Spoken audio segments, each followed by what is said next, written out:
Hey, this is Swami Raote, former president of Johnson & Johnson Vision. If you're wanting to learn how to embrace change and navigate through disruption as a leader, then listen to the Leadership is Changing podcast with my good friend Dennis Giannotsos.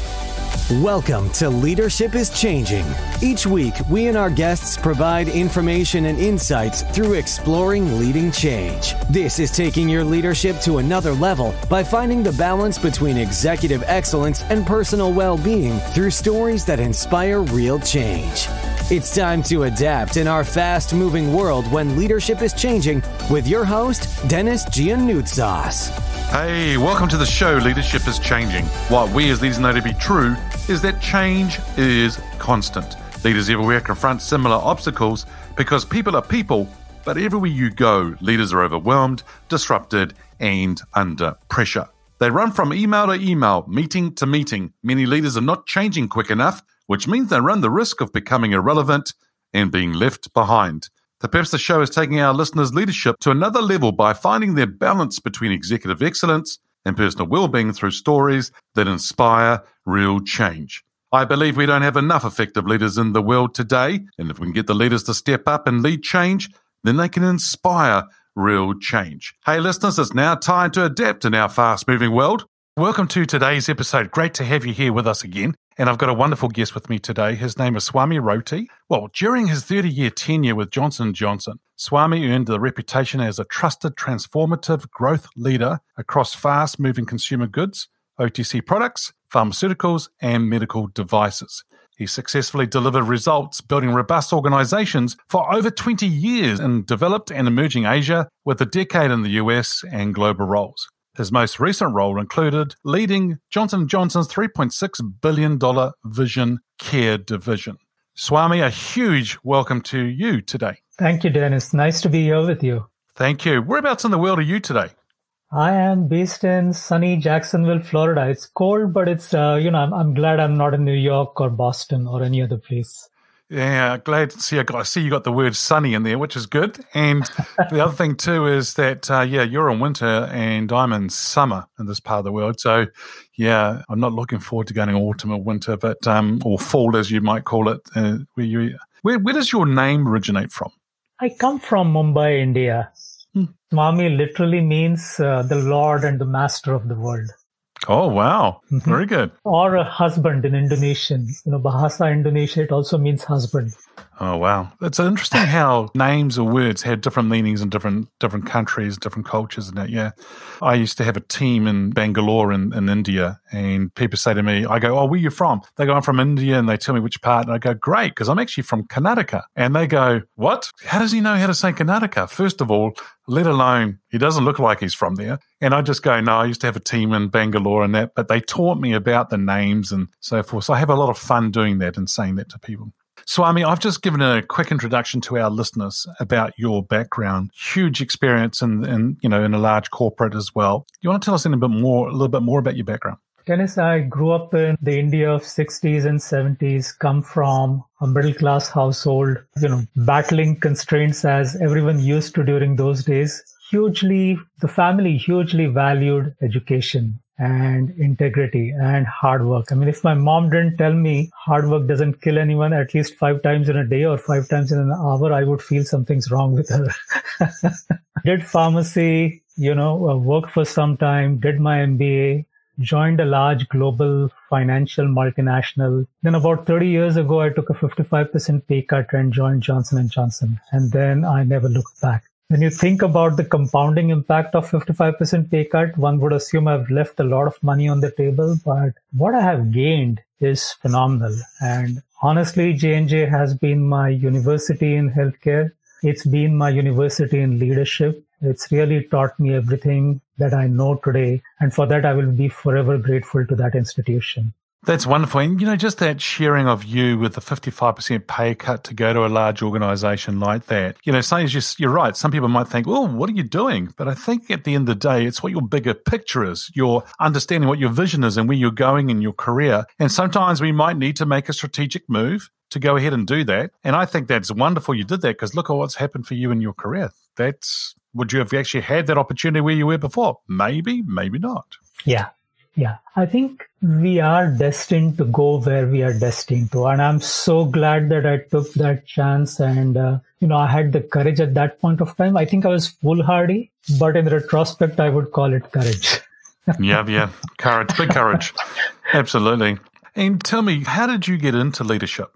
Honestly, I never thought about getting into leadership. When you get into work, you are just focused on doing your job to the best of your ability. You want to excel at your task. And that's all that I was fixated on. And then over a period of time, people kind of start giving you people responsibility. And then you start looking at what truly motivates people.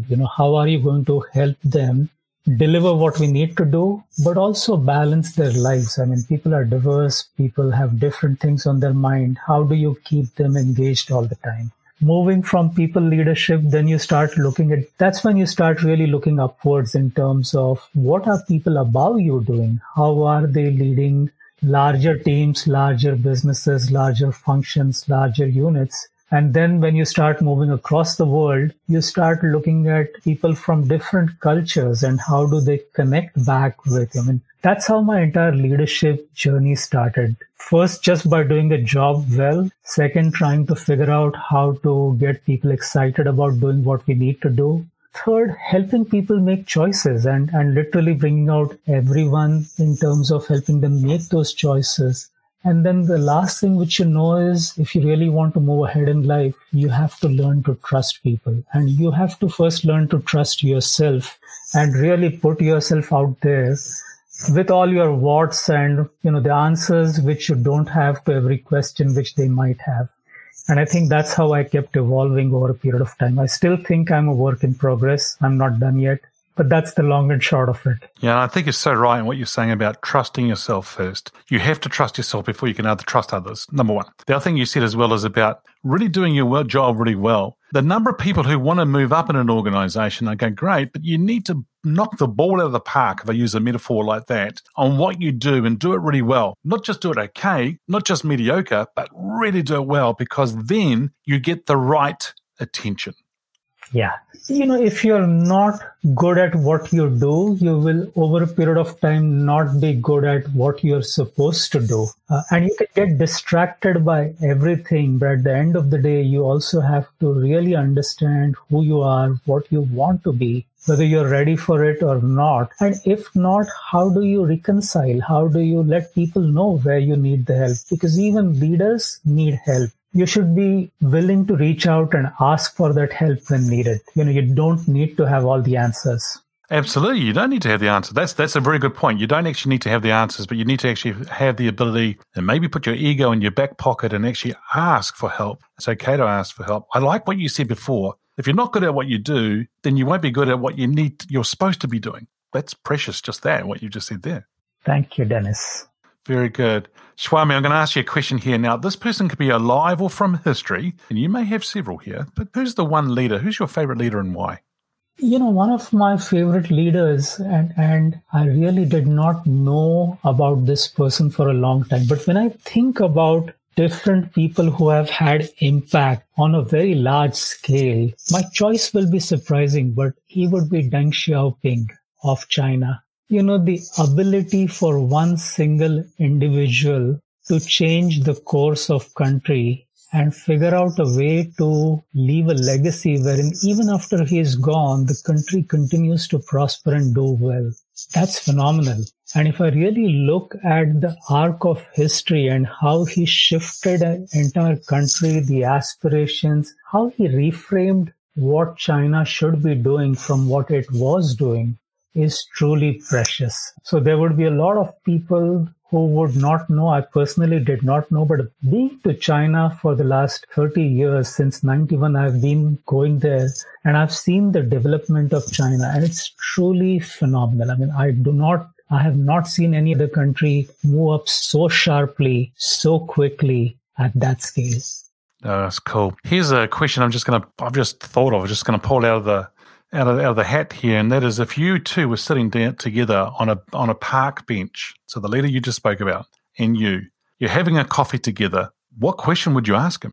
My question would be, how did he keep himself together throughout that process? Because it was not easy, the transformation which he brought about. I mean, the more I learn about history, the more I read about history, the more I understand the challenges. To have energy, grit, perseverance, to see through it, and yet be radically cruel the way an outside world would see it when needed, because it was an important decision for China, was phenomenal. And he did not stay a prisoner of his image. He was willing to break his own mold if it was called for.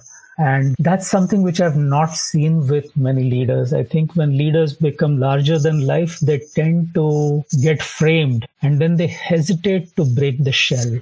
And that's sad when it happens too, because I think you're so right. I mean, bringing energy, grit, and perseverance is really important, while at the same time being cool to the outside world. It's almost like the swan or the duck on the lake gliding along looking beautifully, but you and I know that underneath, those feet are going 10, or those web feet are going 10 to the dozen. And I think if you said what you just said, there was like, wow, that's huge. He wasn't a prisoner of his own image, and he broke that mold as well. I think that is very powerful. Too many leaders get stuck behind a title, have this image out there, they think they need to be something that they're not.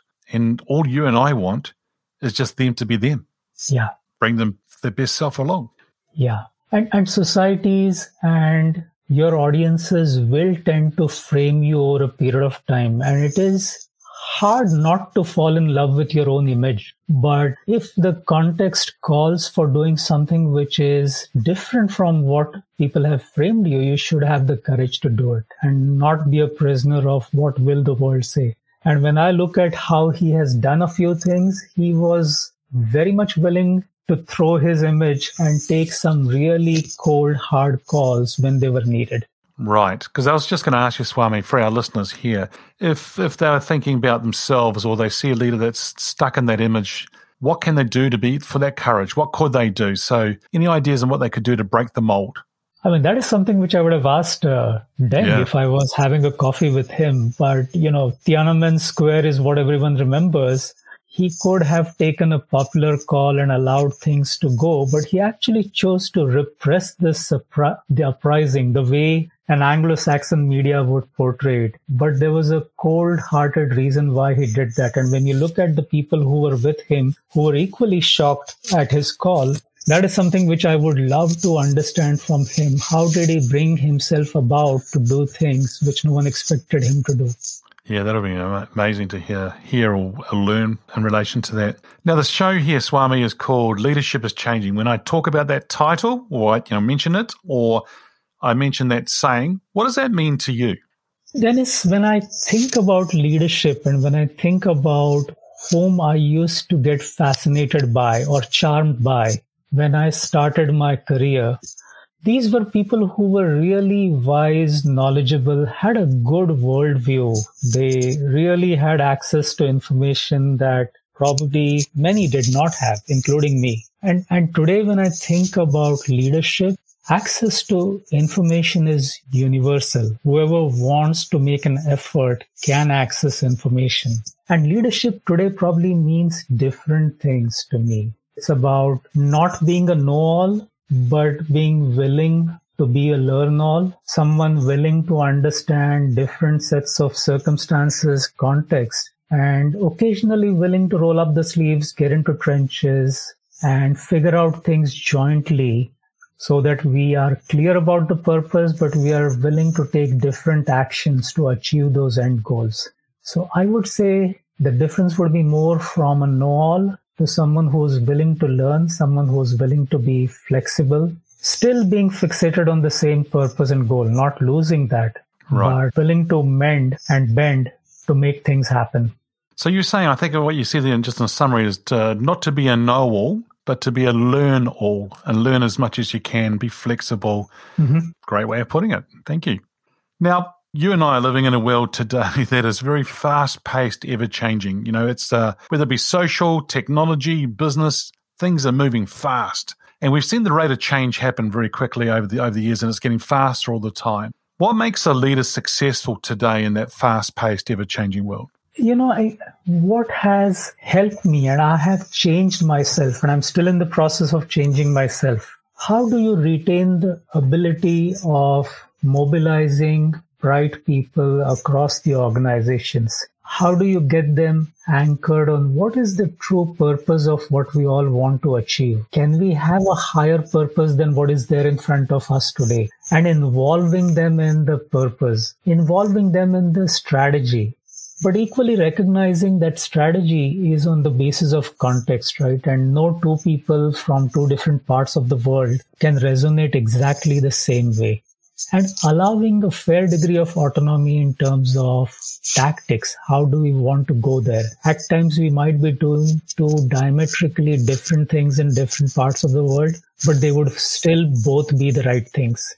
And just allowing that autonomy to permeate throughout the organization helps us achieve goals today far faster than trying to dictate everything in a perfect Excel sheet to people. Right. Yeah. Amazing. That's good. So have a higher purpose. I think that's so important. And actually, when I think about the different generations now working in organizations, the millennials and others, they're looking for that purpose. They want that higher purpose. They want to understand what it means for them. Swami, I don't know about you and your experience of the years. I'm pretty sure you've experienced this. Do people really understand the strategy of an organization? Because they know that it's been thrown at them or it's been told to them, but do they actually really understand what they do on a daily basis in relation to the strategy of the organization?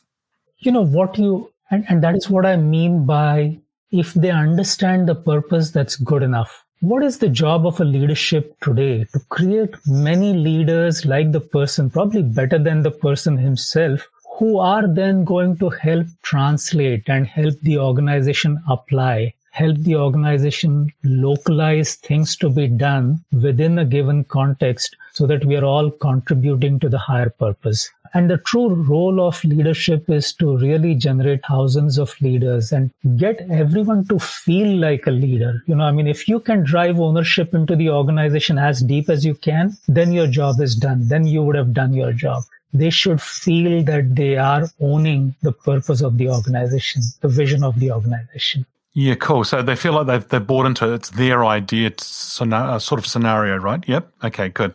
And then they feel that as well. I think you're right. And I totally agree with you, what you just said there in relation to our role as leaders is to generate thousands of leaders, because that's what our role is. That's what we should be doing on a daily basis. And we should be looking at enabling and empowering others, growing others to become the leaders for tomorrow. Yeah. I define it more like, you have to have that growth mindset and you need to generate that growth mindset across the organization. And that would mean allowing people to fail. And that would mean giving people the safety to voice out where they made mistakes so that everyone else can learn from it. And all mistakes with a good intent are good mistakes because they help the organization progress. Then driving simplification, because I would never be good at doing someone's job better than he himself. Try and make things as simple as possible, but the last is empower. If you do not empower, if people feel like there is a 1984 environment, that's not the best way to get people excited about coming to their jobs every day morning. No, totally.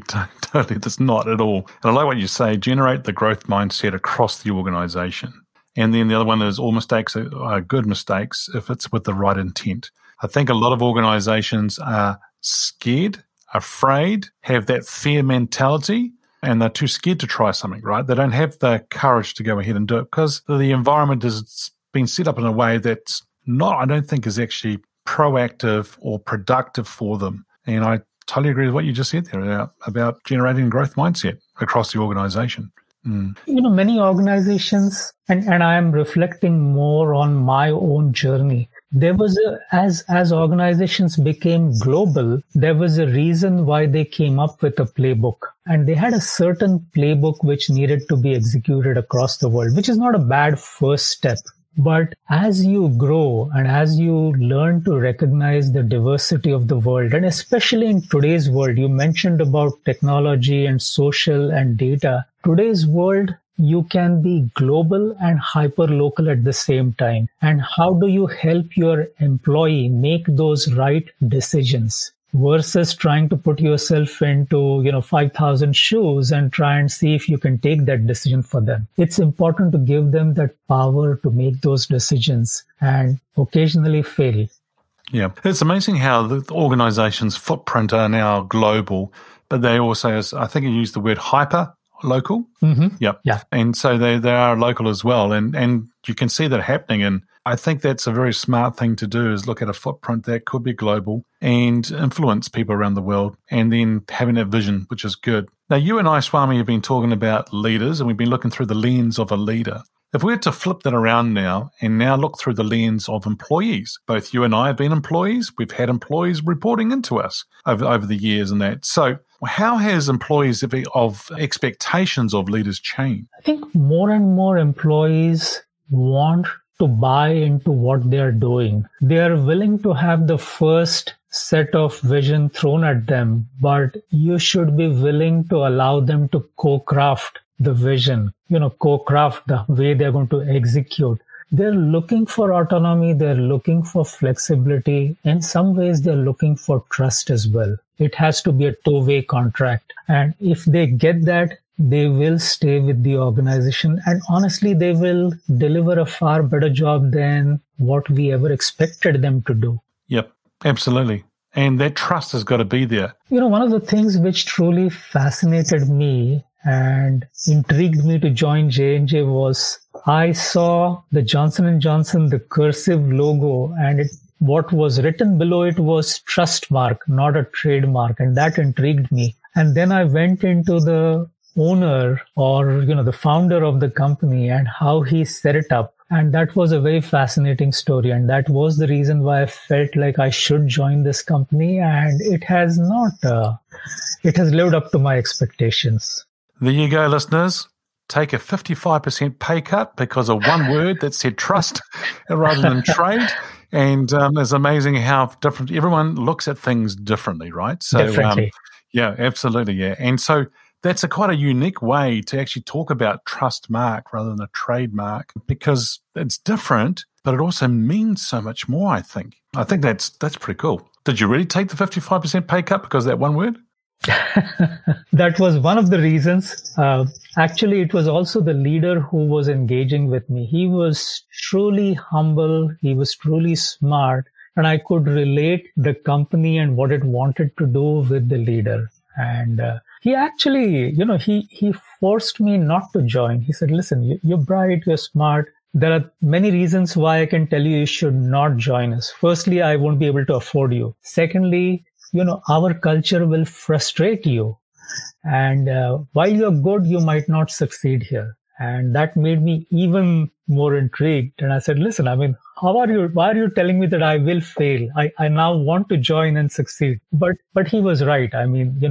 Coming from a place where being quick, fast, furious, decisive was valued and measured, to a place which almost has a family feel to it and which allows for decisions to germinate for some time, which brings in people into the decisions, was initially very hard for me. But once you learn that leadership process, you realize that this is the best way to execute with speed. So you go slow, but you knock it out of the park, because then you're all aligned in terms of what your understanding is. And even if you're not completely committed to what is being asked of you, you're bought into the process. Yeah, very much so. So execute with speed. I like that one. And yeah, it's interesting how you talked about it, and he sort of gave you the carrot, but then took the carrot away and then it made you want it more. So pretty interesting how it's worked. And by the looks of it, based on your resume and based on what your experience, it worked out very well. Yeah. And he was honest about it. So, there was not a single thing which he said which was incorrect. I could not go back to him and say that, listen, you never told me about this. He said, listen, I told you about everything. I told you about the pay cut. I told you about our culture. I told you about you will have to behave a little bit differently with us if you have to succeed. So he opened your eyes, and he also probably was setting you up for success right from the outgo, right? So then you knew what you were buying into as part of that process you just talked about before. Very much so. Swami, I'm going to get you to get your crystal ball out now and talk about the future here. So where do you see leadership being in 5 years? Especially post-COVID, I can see across the spectrum of an organization, COVID impacting people differently. But the one thing which fundamentally will be unchanged is people would demand more autonomy, people will demand more flexibility. And if organizations are not able to provide that, they will vote with their feet and leave for some other place. And they really want to be bought into whatever is happening. Even more so, I think the world is becoming a little bit more unhealthy and the planet is becoming a little bit more unhealthy. And 2 or 5 years down the line, it's going to be even more acute. So we need different leadership at an accelerated pace to cope up with the challenges of the future.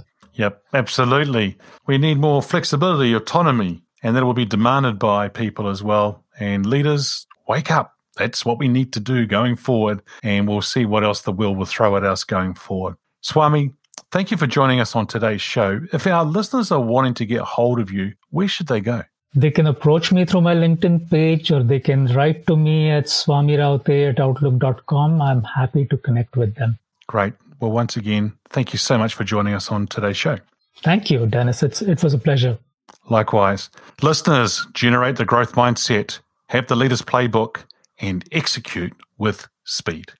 Hey, listeners, what we as leaders know to be true is that change is constant. Change is incredibly scary, especially with the unknown and unfamiliar territory. It's time to adapt in our fast-moving world when leadership is changing. Look out for the episodes as they're being released. Download them, have a listen, put a review and a rating. Feel free to share them with your friends, your family, and your network.